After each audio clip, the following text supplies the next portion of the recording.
అంబరాల వీధిలో చిన్ని చందమామరా అందున ఒదిగుందిరా చెవుల పిల్లిరా.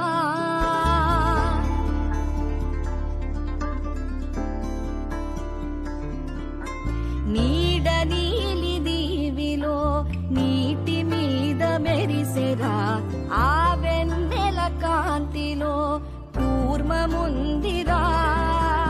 అమాయత వెలుగి తాముల పెట్టిక కట్టుందిరా. తాపిగా ఇరుక్కుంటూ నీళ్ళలో ఏములో దాకుందిరా. తరలాంటి ఆకారం తాళమే దానికి వేసిందిరా. లెక్కలు పెట్టలేని ఒక్కలే అందులో ఉన్నాయిరా.